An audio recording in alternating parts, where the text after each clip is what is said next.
So hello students, आज के इस वीडियो लेक्चर में हम आपको बताने वाले हैं पॉलिटी चैप्टर के जो इंपॉर्टेंट क्वेश्चन है, जो 5 मार्क्स क्वेश्चन है जो आपके पूछे जा सकते हैं। ये क्वेश्चन हमने लिया है आपका वो बेस थ्योरम से, क्योंकि मैक्सिमम स्टूडेंट का जो डिमांड है या फिर जिनको प्रॉब्लम होता है वो पॉलिटी में कहीं ना कहीं बेस थ्योरम में आकर आप फंस जाते हो। तो करते हैं हम आज का कौन सा क्वेश्चन इंपॉर्टेंट है। तो एक पॉइंट याद रखना कि जो क्वेश्चन आपसे आएंगे यानी जो पैटर्न होता है क्वेश्चन का वो एनसीईआरटी बेस्ड ही होता है। ठीक है, तो एनसीईआरटी क्वेश्चन अगर आपने सॉल्व कर लिया है तो कोई भी क्वेश्चन आएगा आप सॉल्व कर सकते हो, अनलेस आपको समझ के सॉल्व करना है। तो मैंने जो पहला क्वेश्चन लिया है ये क्वेश्चन आपका एग्जाम्पल नंबर 16 है ना, बेस थ्योरम का एग्जाम्पल नंबर 16 है फ्रॉम एनसीईआरटी। तो पहले क्वेश्चन समझते हैं क्वेश्चन है क्या। क्वेश्चन में कह रहा है कि बैग ए, हमारे पास दो बैग है, एक बैग 1 है और एक बैग 2 है। ठीक है, कह रहा है बैग 1 में 3 रेड बॉल्स हैं और 4 ब्लैक बॉल्स हैं। एक मेरे पास एक दूसरा बैग है जिसमें 5 red ball and 6 black balls हैं। थोड़ा समझते हैं कैसे करने की क्वेश्चन तो क्या कह रहा है कि मान लो मैंने कहा यहाँ पर एक हो गया, एक बैग हो गया। ठीक है, ये बैग 1 हो गया, सेकंड मेरे पास हो गया बैग 2। ठीक है, इसको मैंने अब बोला बैग 1, इसको बोला मैंने बैग 2। कह रहा है बैग 1 में 3 रेड बॉल्स है, मतलब रेड है ना, रेड एंड रेड, ये 3 रेड बॉल्स हैं एंड 4 ब्लैक बॉल्स हैं। तो उसको हम लिख दिया कि ब्लैक बॉल कितने हैं, 4 है। तो 1 2 3 एंड 4। ठीक है, बात करते हैं हम सेकंड बैग की बात करते हैं। सेकंड बैग में कह रहा है कि इसमें 5 रेड बॉल्स है, मतलब 5 रेड बॉल्स मतलब आर है ना, second, third, fourth and fifth. ये 5 हो गया हमारे पास रेड बॉल्स। कितने, 5 रेड बॉल्स हो गए हमारे सेकंड बैग में। एंड ब्लैक बॉल्स है वो कितने हैं, वो 6 है। तो ब्लैक बॉल हमारे पास 6 करना है, तो 1 2 ना 3 4 5 एंड 6, टोटल हो गए हमारे पास 6 ब्लैक बॉल्स हो गए। कहते क्या कि if 1 ball is drawn at random, हमने क्या किया यहाँ पर, हमने एक बॉल को निकाला, रैंडमली निकाला फ्रॉम द किसी बैग में से, किसी एक में से हम निकाला, उसमें से ना हमने किसी एक बैग में हाथ डाला, वहां से बॉल निकाला है। कह रहा it is found to be, और हमने जब निकाला तो निकला कि वो रेड बॉल था, है ना, क्या निकाला, वो रेड बॉल था। कह रहा कि find the probability that it was drawn from the bag 2। इससे क्या प्रोबेबिलिटी है, इससे क्या प्रायिकता है कि इस रेड बॉल को हमने सेकंड बैग से निकाला था। तो क्वेश्चन को थोड़ा समझना है सबसे पहले, है ना, बेस थ्योरम को अप्लाई करने के पहले। सबसे पहले आप चूज क्या कर रहे हो यहाँ पर, है ना, पहले ध्यान देना आप यहाँ पर चूज क्या कर रहे हो। हम सबसे पहले चूज करेंगे बैग, है ना। उसने कहा ना कि एक बॉल निकालना है हमने किसी एक बैग से, है ना। तो आप क्या करो, सबसे पहले आप क्या करो, किसी एक बैग में हाथ डालोगे, तो आप सबसे पहले आप क्या करने जा रहे हो, सबसे पहले आप बैग चूज करोगे। तो बैग कितने हैं यहाँ पर, 2 बैग है। बात समझ आ गई, कितनी बैग है यहाँ पर, 2 बैग है, सबको पता है। तो एक बैग को, तो किसी एक बैग को चुनने की प्रोबेबिलिटी कितनी होगी, 2 बैग है तो किसी एक बैग को चुनने की प्रोबेबिलिटी कितनी होगी। तो मैंने PE1 कहा, PE1 क्या है, बैग 1 को चुनने की प्रोबेबिलिटी, है ना। बैग 1 को चुनने की प्रोबेबिलिटी कितनी है, तो बैग 1 को हमारे पास है कितना, 1 है। टोटल नंबर ऑफ बैग्स कितने हमारे पास, 2 है, तो 1/2 करेंगे। ठीक है, सिमिलरली सेकंड बैग को चूज करने की प्रोबेबिलिटी कितनी होगी, इसको हम लिखा P2। तो ध्यान दो कि बैग 2 है ना, ये एक ही पार आ सकता है, और टोटल बैग हमारे पास कितने हैं यहाँ पर, 2 बैग है, वह बैग 1 बैग 2। तो दोनों किसी एक बैग को चुनने की प्रोबेबिलिटी कितनी हो जाएगी, वो हाफ हो जाएगी। ये तो सिंपल सा केस आपको समझ भी आ रहा होगा। अब आता है सेकंड केस। अब कह रहा है 1 ball is drawn at random from the one of the bag, it is found to be it red, और ये रेड होना इसकी प्रोबेबिलिटी कितनी है। तो हमने मान लिया कि ए एक इवेंट है ना, टू चूज रेड, है ना। हमने इसे मान लिया कि कॉइन, हमारे पास कहा कि ये जो बैग है, ये बैग क्या है, ये हमारा रेड है। तो कह रहा है ये क्या है, रेड बॉल होगा, ये एक इवेंट इसको हमने चूज करें कि ये रेड बॉल है। ठीक है, अब क्वेश्चन आता है प्रोबेबिलिटी। अब प्रोबेबिलिटी फाइंड आउट करते हैं किसकी, कि बैग हम ए निकालेंगे, है ना। कंडीशन होनी चाहिए कि वो बैग 1 से आ जाए, है ना। एक रेड बैग आना है, कंडीशन ये है कि वो किससे आए, इवन क्या हमारा बैग 1 है ना। इवन को मैंने क्या बोला, इवन को मैंने बोला इवेंट 1 मतलब बैग 1, इवेंट 2 मतलब बैग 2, है ना, इसकी बात कर रहे हैं। तो कह रहा है ए क्या होगा, एक रेड बॉल होगा, और कंडीशन कहाँ आनी चाहिए, वो हमारी फर्स्ट बैग यानी E1 से आनी चाहिए। इसकी प्रोबेबिलिटी क्या होगी, तो पहले बात करते हैं ए, रेड बॉल। रेड बॉल है कितने टोटल यहाँ पर, रेड बॉल देखोगे तो यहाँ पर टोटल है 3। पहले वाले में कितने red ball, 3, divide by total number of balls कितने हैं फर्स्ट बैग में। तो फर्स्ट बैग में जो टोटल नंबर ऑफ बॉल्स है रेड और ब्लैक मिला लो तो वो 7 है। ठीक है, इसी तरह हम बोल सकते हैं कि एक रेड बॉल निकले, कंडीशन ये होनी चाहिए कि वो बैग 2 से आ रहा है ना। तो ए बैग में ए क्या है हमारा रेड बॉल, तो बैग 1 में रेड बॉल कितने हैं देखो, तो उसमें 5 रेड बॉल है। ठीक है, डिवाइड बाय इसमें टोटल नंबर ऑफ बॉल्स कितने हैं, तो टोटल नंबर बॉल्स है वो देखो 5 रेड बॉल और 6 ब्लैक बॉल, टोटल हो जाएगा 11। ठीक, ये हो गई। हमें क्या करना है, हमें करना है, अब क्वेश्चन में ध्यान से पढ़ना है। यहाँ पर अब क्वेश्चन कर रहा है फाइंड द प्रोबेबिलिटी दैट, है ना, कहा गया कि हमने एक बैग निकाला और ये रेड निकल गया, पता है कि वो रेड है, अब पता चल गया मेरे रेड है। कंडीशंस क्या होनी चाहिए कि वो बैग 2 से आ रहा है ना। अब कंडीशन फाइंड करनी है कि वो रेड बुक से, वो बैग 2 से आ रहा है। अब समझो थोड़ा सा बात क्या कर रहा है। उसने कहना है कि प्रोबेबिलिटी हमें ये तो पता है ना, हमें ये तो पता है कि वो रेड बॉल है। कंडीशन है कि वो बैग 2 से आएगा, इसकी प्रोबेबिलिटी कितनी है ना। तो कंडीशन क्या है, वो एक रेड बॉल है, तो मतलब गिवन क्या है कि वो एक रेड बॉल है, मतलब ए है। कितनी प्रोबेबिलिटी है कि वो बैग 2 से आएगा, यानी E2, है ना। ध्यान देना, इसको बोलते हैं कंडीशनल प्रोबेबिलिटी। और जब यहां हम अप्लाई करते हैं बेस थ्योरम, मतलब क्या कहा, हमें पता है क्या, ध्यान से देना, उसने बोला हमें पता है क्या, हमें पता है कि हमने निकाला वो, हमने जिसे निकाला वो एक मुझे दिख गया वो एक रेड बॉल है, मतलब मुझे ए तो पता है कि वो एक रेड बॉल है, ये मुझे पता है पहले से, है ना। ए का क्या मतलब था, ए मतलब था रेड बॉल, मुझे पता तो रेड बॉल है। क्या इसकी क्या चांसेस है कि वो बैग 2 से आया है, और बैग 2 को मैंने कैसे रिप्रेजेंट किया है, E2 से। तो इसका फॉर्मूला क्या होता है, अब सीधे फॉर्मूला पुट करना है। तो फॉर्मूला होता है हमारा P इवेंट E1, है ना, E2, क्योंकि हमें E2 निकालना है, तो P E2 into multiply by probability of red ball निकलने की प्रोबेबिलिटी कहां से, E2 बैग से ना, डिवाइड बाय बोलते हैं प्रोबेबिलिटी ऑफ इवेंट E1, मतलब कि वो एक event E1 into probability of red ball from E1, फिर लिखते हैं प्लस, लिखते हैं प्रोबेबिलिटी ऑफ इवेंट E2 की होने की probability multiply with probability of red ball निकलने की प्रोबेबिलिटी कहां से, जब हमें पता है कि वो बैग E2 से है ना। ये हो गया फॉर्मूला।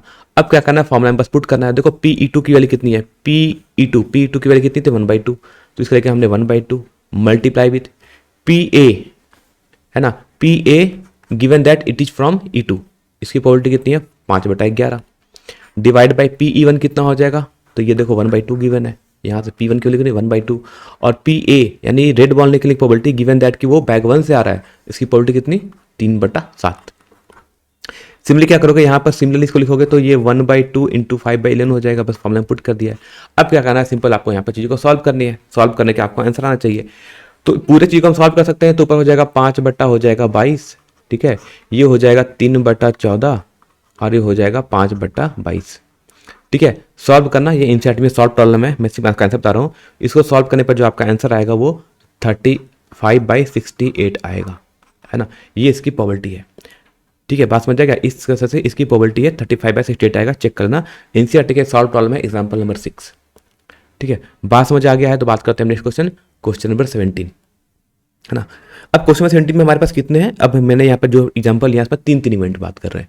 कह रहे हैं हमारे पास 3 आइडेंटिकल बॉक्स है, ठीक है। तो सबसे पहले क्या करते हैं, सबसे पहले क्या करना, सबसे पहले देख के इसको हम अगर डायग्राम बना सके तो ज़्यादा ईजी है। तो हमने बोला यहाँ पर एक बना लिया, 3 बॉक्स बनाएंगे, बॉक्स 1, बॉक्स 2 एंड बॉक्स 3, ठीक है। इसका नाम हो गया बॉक्स 1, ये हो गया हमारा बॉक्स 2, ये हो गया हमारा बॉक्स 3। अब कह रहा है कि बॉक्स 1 में क्या है, कह रहा है कि सभी में 2-2 कॉइन, कितने कॉइन्स है, सभी में 2-2 कॉइन्स हैं, ठीक है, सभी में क्या है 2-2 कॉइन्स हैं। और कह रहा है कि इन बॉक्स 1 का, जबकि कह रहा है बॉक्स 1 में दोनों कॉइन्स कहते हैं, दोनों कॉइन्स गोल्ड है।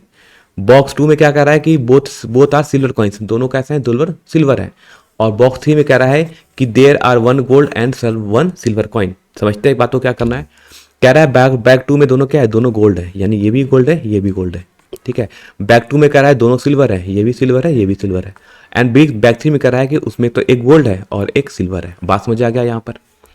अब मैंने इसको मान लिया इवेंट E1, इसको कह दिया इवेंट E2, इसको कह दिया इवेंट E3, ठीक है। हिंदी बोर्ड के जो स्टूडेंट्स हैं, थोड़ा इस चीज को जाके अपने एनसीईआरटी का बुक खोल लेना, है ना, उस एग्जांपल नंबर 17 को भी खुल कर वीडियो को देखना, समझ आ जाएगा बात है, ठीक है। अब इवेंट को हिंदी में क्या बोलते हैं, मुझे थोड़ा सा कंफ्यूजन इसलिए, ठीक है। बाकी इवन E2 से आपको सिंपल पता चल रहा होगा।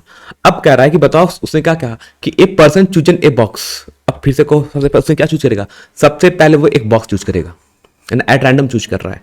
तो जब भी वो यहां समझ आ गया कि वो एक बॉक्स को चूज करने वाला है, तो मैंने कहा था कि सबसे पहले तो हम बॉक्स चूज करने वाले हैं, तो वो बॉक्स पहला होगा, यानी वो पहला बॉक्स चूज हो जाएगा। इसकी प्रोबेबिलिटी कितनी है, तो बॉक्स 1 की चूज करने की प्रोबेबिलिटी n, 1 डिवाइड बाय कितने बॉक्स हैं यहाँ पर, टोटल यहाँ पर 3 बॉक्स हैं, बनाए 3 बॉक्स, तो 1/3। दूसरे को चूज करने की प्रोबेबिलिटी कितनी होगी, वो भी सेम है, क्योंकि दूसरा भी को भी बॉक्स चूज करने की प्रोबेबिलिटी कितनी है, ये भी 1/3 है ना, ये भी कितनी है 1/3 है। और बॉक्स को 3 को चूज करने की प्रोबेबिलिटी कितनी है, इसकी प्रोबेबिलिटी भी 1 है, 1/3 है, क्योंकि बॉक्स 3 कितना है, 1 है, और ऐसे टोटल कितने बॉक्स है हमारे पास, टोटल हमारे पास 1 2 3 बॉक्स है, ये आ गया। अब आ गया उसके बाद, अब पढ़ते हैं, उसके बाद नेक्स्ट पार्ट पढ़ते हैं। नेक्स्ट पार्ट कहता है कि टेकन आउट ए कॉइन, उसने किसी एक बॉक्स को चूज किया और उसमें से उसने एक कॉइन निकाला और कहा कि उसमें से गोल्ड, उसमें से जो कॉइन निकला वो कैसा है, गोल्ड है। मतलब हमने एक कॉइन चूज किया है और वो गोल्ड आ गया, है ना। उसमें से हमने एक कॉइन चूज किया और वो गोल्ड आ गया। तो इसको हमने क्या बोल दिया, है ना, इसको हम बोले एक नया इवेंट बोलेंगे, है ना। इसको हमने क्या बोला, इसको हमने बोला कि ए, है ना, इसके बोलते अब ए है क्या, तो ए वो को हमने बोला है कि हमने जो कॉइन निकाला वो गोल्ड है ना। इसको बोलते कॉइन ड्रॉन, है ना, इज ऑफ गोल्ड, यानी जो निकाला गया सिक्का है वो गोल्ड है। ठीक है, यहां तक बात समझ आ गई। अब अगली बात करते हैं यहां से। तो पहली कंडीशन से ये बताओ कि प्रोबेबिलिटी बताओ कि वो गोल्ड है ना, ए मतलब गोल्ड है और वो पहले बॉक्स से आ रहा है, इसकी प्रोबेबिलिटी कितनी है। तो देखते हैं वन बॉक्स में जो हमारा बॉक्स नंबर 1 है उसमें टोटल कितने गोल्ड है, जी को हम ए क्या है, इवेंट मतलब वो गोल्ड हो, तो गोल्ड कितने यहां पर 2 है, डिवाइड बाई यहां पर टोटल कितने कॉइन्स है बॉक्स 1 में, तो इसमें 2 कॉइन्स ही थे और दोनों गोल्ड थे, तो इसमें टोटल नंबर कॉइन्स है वो भी 2 है, तो इसकी प्रोबेबिलिटी कितनी है, 1। सेकंड बात करते हैं प्रोबेबिलिटी ऑफ गोल्ड निकलने की प्रोबेबिलिटी फ्रॉम बॉक्स टू में से बॉक्स 2 से हम चूज कर रहे हैं और उसमें से गोल्ड निकल जाए, इसकी प्रायिकता क्या है ना। तो बॉक्स 2 में तो कोई गोल्ड नहीं है तो 0, डिवाइड बाय टोटल कॉइन्स कितने हैं उसमें, तो उसमें 2 कॉइन्स थे जबकि दोनों सिल्वर थे, तो टोटल नंबर कॉइन्स कितने हो गए 2, कितना आ गया 0। इसी तरह बात करते हैं प्रोबेबिलिटी ऑफ ए, मतलब गोल्ड निकलने की प्रोबेबिलिटी कहां से, बॉक्स 3 से कितनी है, तो बॉक्स 3 में कितने गोल्ड है, एक ही गोल्ड है तो 1 हो गया, डिवाइड बाई इसमें टोटल कॉइन्स कितने थे, तो 2 थे, एक सिल्वर था एक गोल्ड था, तो 1/2 हो गया, तो कितने आ गए 1/2। अब क्वेश्चन में कह रहा है कि what is the probability that, कह रहा है कि अब बताओ इसकी प्रायिकता क्या है कि जो उसमें से दूसरा कॉइन होगा वो भी गोल्ड होगा, है ना, उसमें से दूसरा कॉइन होगा वो भी गोल्ड होगा।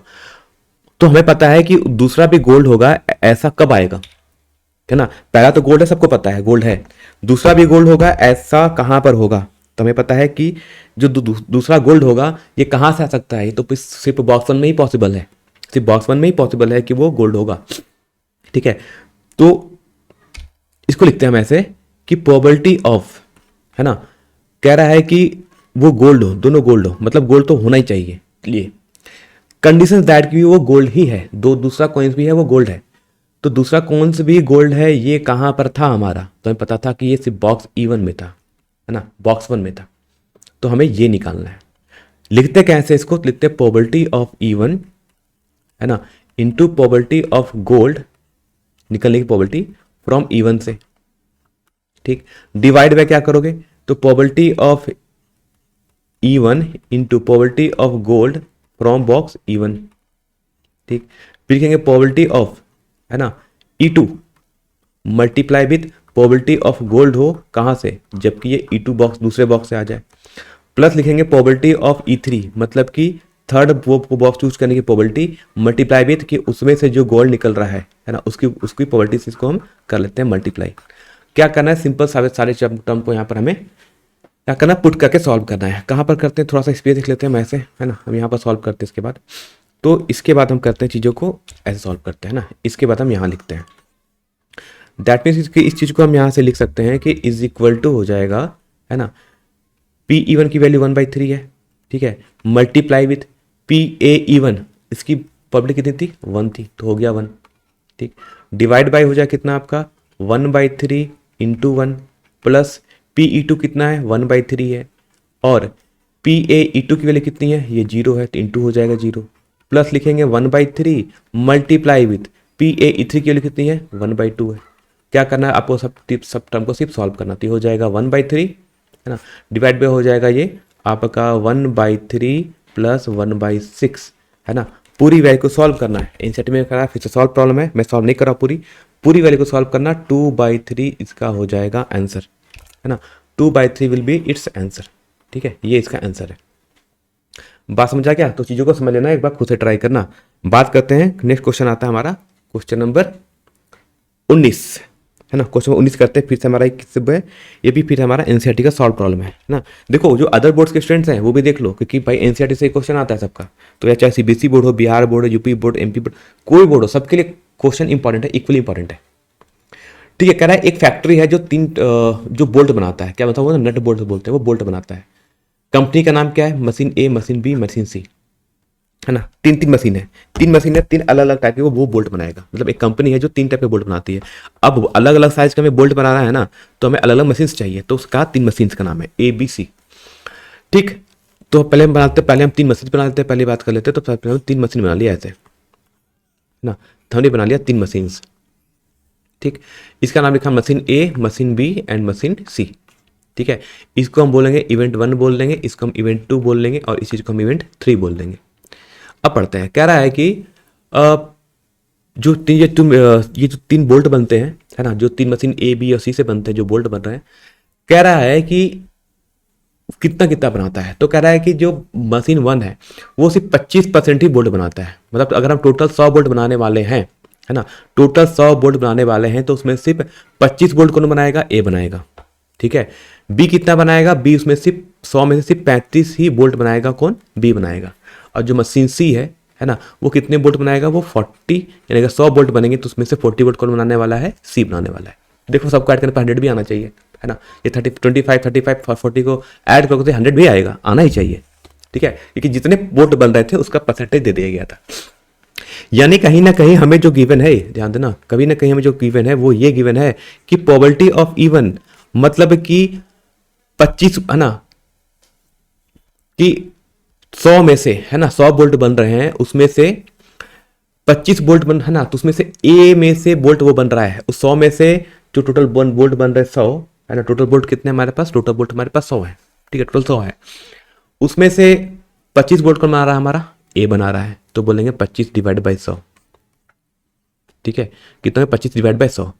प्रोबेबिलिटी ऑफ E2 निकाल लेते हैं, यानी वो मशीन 2 से बन रहा है, तो मशीन 2 कितने बोल्ट बना रहा है, 35 बोल्ट बना रहा है, कितने में से, 100 में से। और मशीन 3, E3 बोला, मशीन 3 कितना बोल्ट बना रहा है, 40 बोल्ट बना रहा है, कितने में से, 100 में से। ये सबके आगे प्रोबेबिलिटी। अब कह रहा है इसमें से, अब पढ़ते इसका नेक्स्ट पार्ट, कह रहा है out of their output 4, 5 and 2% are respectively defective bolt. अब कह रहा है जब ये मशीन बोल्ट्स बना रहे होंगे ना, तो कुछ बोल्ट्स ऐसे होंगे जो खराब हो जा रहे हैं। ठीक है, तो कह रहा है मशीन ए कितना बोल्ट खराब कर रहा है ना, मशीन ए से खराब बोल्ट बनने की प्रायिकता कितनी है, मतलब कितना परसेंट कह रहा है, कितनी परसेंट है, तो कह रहा है वो 5% है।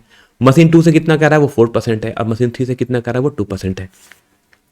मतलब कि हमने बोला, इसको हमने क्या बोला, इसको हमने बोला एक इवेंट बोला, क्या है, इसको बोला हमने डिफेक्टिव बोल्ट है। क्या बन गया ये, इसको हमने बोला कि ये डिफेक्टिव बोल्ट है। ठीक है, हमें ये करना है, क्वेश्चन में लिखा भी हुआ है, क्वेश्चन में क्या लिखा, उसने कहा है कि a bolt is drawn at random from the product and it is found to be defective, और हम जो निकाल रहे हैं वो डिफेक्टिव है, तो इसलिए हमने इवेंट क्या मान लिया, डिफेक्टिव है। कह रहे हैं कि इसकी प्रायिकता क्या है, कि वो मशीन बी से निकला हुआ बोल्ट है, इसकी कितनी परसेंट चांस है कि जो बोल्ट बना है वो हमारा मशीन 2 से आया हुआ बोल्ट है। ठीक है, तो करेंगे क्या, चीजों को करने के लिए फिर से क्या करना है, तो हमें पता है कि प्रोबेबिलिटी, है ना, एक डिफेक्टिव बोल्ट है और वो बॉक्स 1 से आया है, इसकी प्रोबेबिलिटी कितनी है, तो उसने बोला कितना है, 5% है ना। यानी कि मशीन ए से निकला हुआ है और वो डिफेक्टिव है, इसकी परसेंटेज कितना गिवन है, वो हमें गिवन है 5%, तो बोलेंगे 5/100। ठीक, दूसरा कह रहा है कि वो एक बोल्ट निकला है, वो डिफेक्टिव बोल्ट है और वो बॉक्स 2 से, मशीन 2 से आया है, इसकी प्रोबेबिलिटी कितनी है, तो उसने कहा 4%, यानी 4/100। ठीक, एंड थर्ड कह रहा है कि डिफेक्टिव बोल्ट आना चाहिए, यानी ए मतलब डिफेक्टिव बोल्ट होगा और वो मशीन 3 से होगा, इसकी प्रोबेबिलिटी कितनी है, उसने बोला 2%, मतलब 2/100 हो गया। बात यहां तक समझ आ गई, यहां तक। अब बात करते हैं, यहां से इधर चलते हैं। अब कह रहा है कि हमने एक बॉक्स चूज किया, मतलब हमने एक, है ना, हमने क्या किया, हमने एक बोल्ट निकाला, है ना, और वो एक डिफेक्टिव बोल्ट है, मुझे दिख गया कि यार भाई ये बोल्ट हमने निकाला, ये तो डिफेक्टिव है। मतलब हमें पता क्या है, पहले से हमें ये पता है कि वो एक डिफेक्टिव बोल्ट है ना, पहले से पता है कि वो एक डिफेक्टिव बोल्ट है। कह रहा है कि इसकी प्रोबेबिलिटी कितनी है कि वो मशीन बी से आ रहा है ना, तो पता तो है कि हमें वो ए से आ रहा है।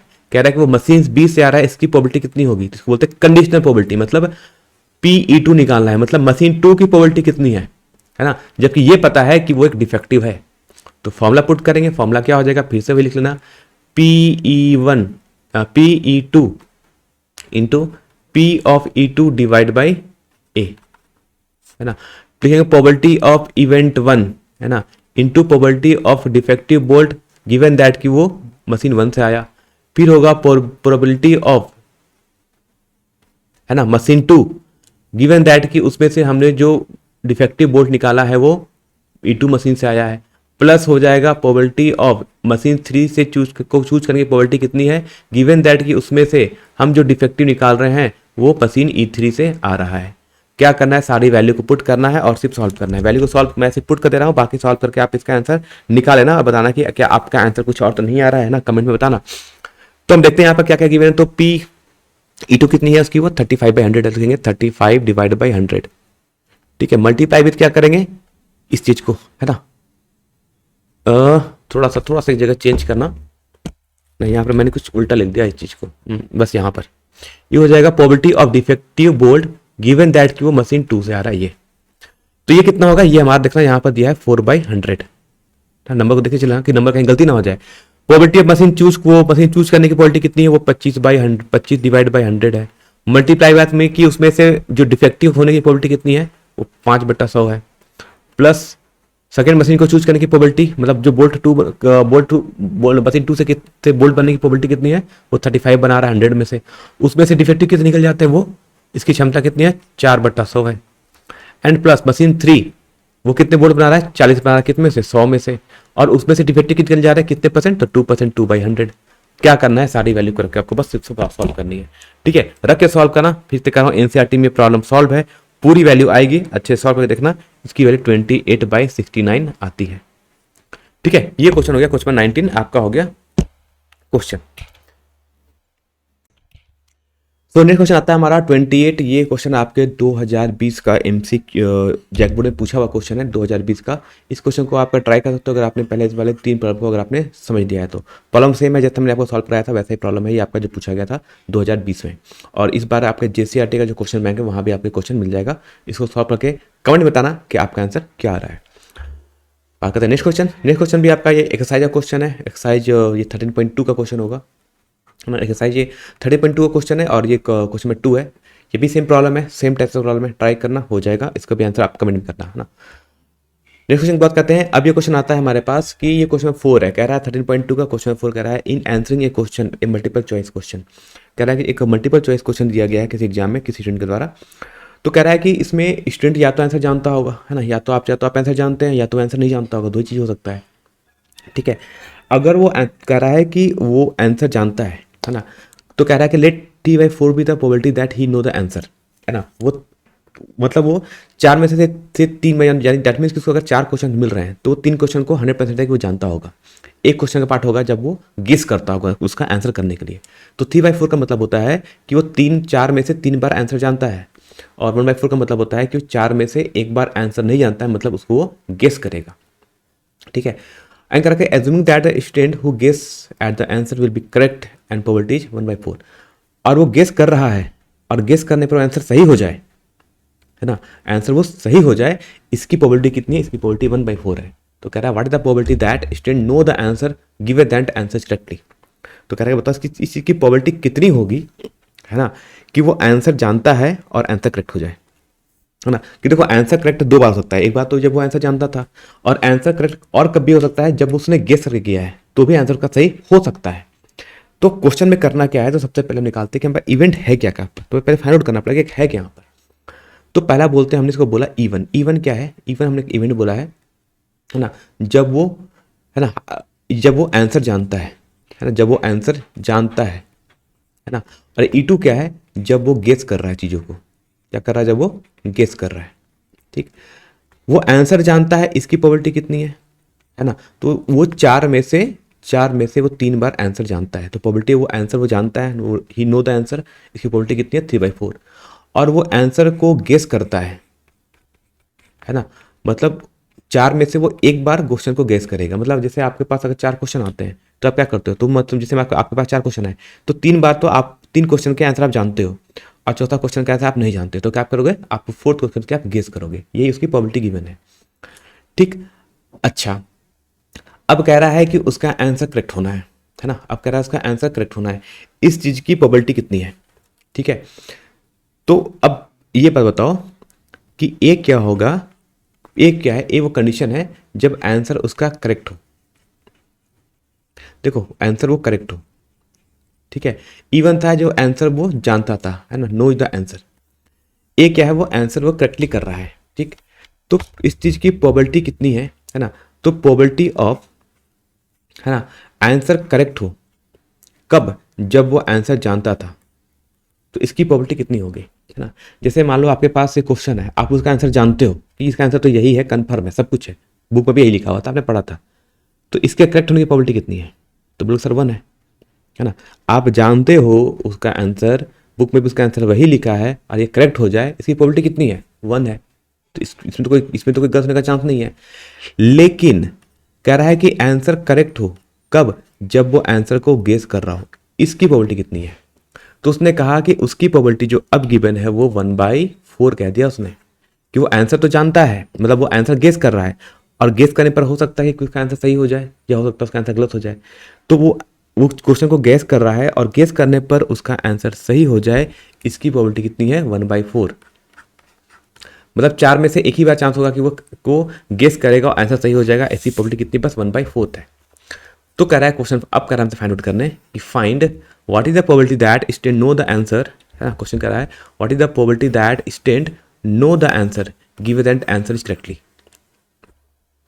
ठीक, यानी हमसे पूछा गया है कि बताओ प्रोबेबिलिटी ऑफ फाइंड करनी है E2। इसका क्या मतलब है, इसका मतलब है कि वो उसका आंसर करेक्ट हो गया है ना। एक को मैंने क्या लिखा था, एक इवेंट था, इसमें क्या उसका क्या मतलब था कि वो आंसर करेक्ट है।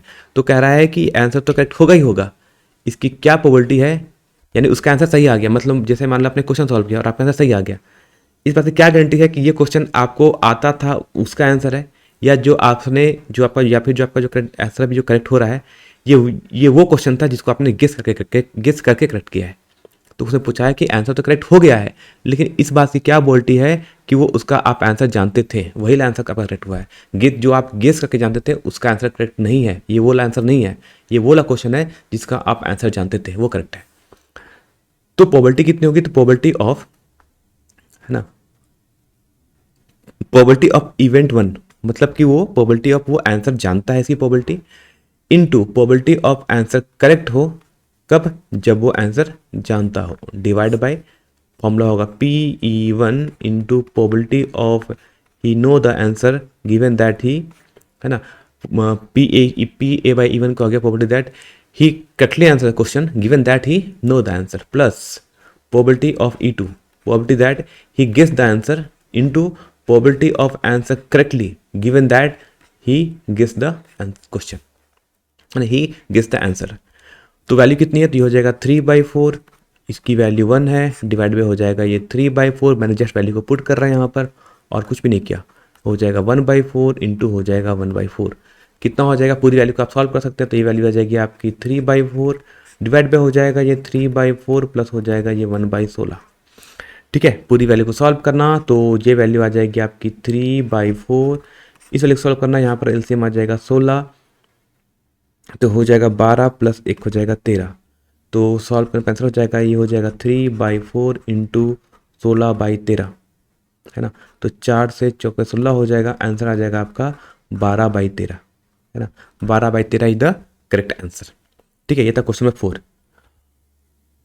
अब ये क्वेश्चन है इंश्योरेंस कंपनी वाला, ये क्वेश्चन को भी ट्राई कर लेना एक बार, चाहो तो टाइम है तो कर सकते हो, नहीं है तो नहीं भी ट्राई कर सकते हो, बस एटलीस्ट कम से कम दे सकते हो। कह रहा है यहाँ पर हमारे पास एक ट्रक कंपनी थी ना, एक इंश्योरेंस कंपनी, उसके पास तो क्या क्या बनाता है वो, उसने 2000 स्कूटर किए हैं रजिस्टर, है ना, उसके यहाँ 4000 कार ड्राइवर ने किया रजिस्टर्स और 6000 ट्रक ड्राइवर ने किया रजिस्टर, तो टोटल कितने ड्राइवर हो गए, ऐड कर पता, तो 6 4 10 2 12,000, तो 12,000 हो जाएगा। ठीक है, थोड़ा हिंट्स करता हूँ बस क्वेश्चन जल्दी, तो हम कह देंगे कि E1 क्या है, प्रोबेबिलिटी ऑफ E1 हो जाएगा हमारा कि वो स्कूटर रजिस्टर की प्रोबेबिलिटी कितनी होगी, तो 2000 डिवाइड बाय सबको ऐड कर देना, आ जाएगा 12,000।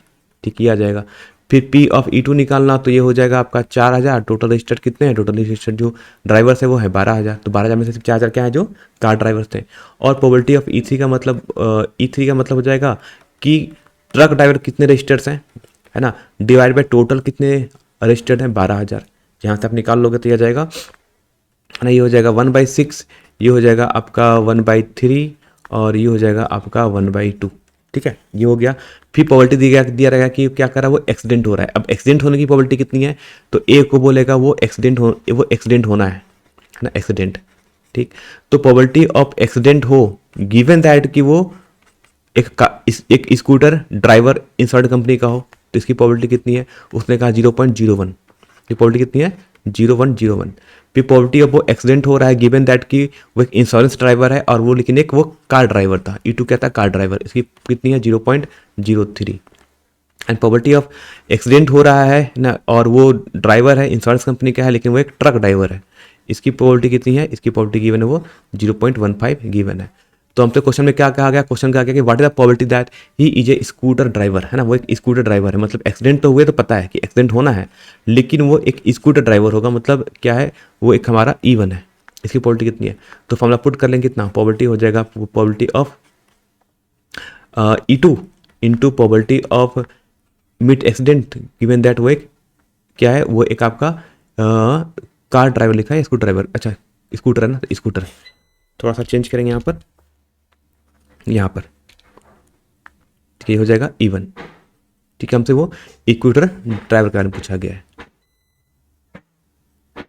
प्लस हो जाएगा प्रोबेबिलिटी ऑफ, है ना, E1 into probability of A/E1। ठीक है, प्लस हो जाएगा प्रोबेबिलिटी ऑफ E2, है ना, into probability of A divide by E2। ठीक, प्लस हो जाएगा प्रोबेबिलिटी ऑफ E3, है ना, into probability of A divide by E3। ठीक है, इसकी पूरी वैल्यू को रख के सॉल्व करना, आपका आंसर आएगा, आप कमेंट करके बताना क्वेश्चन में का करेक्ट आंसर क्या आ रहा है। ठीक है, ये क्वेश्चन किया क्वेश्चन नंबर 7। तो ये हमारे कुछ इंपॉर्टेंट क्वेश्चन थे प्रोबेबिलिटी चैप्टर के जो आपको करके जाने हैं। इस तरह के क्वेश्चन ही आपको एग्जाम में देखने को आते हैं। एक बहुत अच्छा क्वेश्चन जो आपको JCRT में पूछा गया है, मतलब जाके जैक बोर्ड के मॉडल सेट में क्वेश्चन पूछा गया था और 2020 का क्वेश्चन पूछा गया था, वो मैं क्वेश्चन आपको कुछ ही चैप्टरों में आपको कुछ टाइम में आपको इवनिंग तक हम आपको बता देंगे, उस क्वेश्चन को भी करके जो अच्छे तरीके से चले जाना। ठीक है, बाकी इंटीग्रेशन के कुछ क्वेश्चन इंपॉर्टेंट क्वेश्चन आपको करा देंगे, कुछ हम इंक्रीजिंग डिक्रीजिंग फंक्शन से भी करा देंगे और कुछ क्वेश्चन आपको हम 3D से भी करा देंगे। ठीक है, बाकी चैनल पे बने रहना, है ना, और जो भी आप कुछ अपडेट्स आता है कि हम आपको टेलीग्राम ग्रुप में हम अपडेट करते हैं, इसलिए टेलीग्राम ग्रुप और चैनल को एक बार जरूर से सब्सक्राइब कर लेना।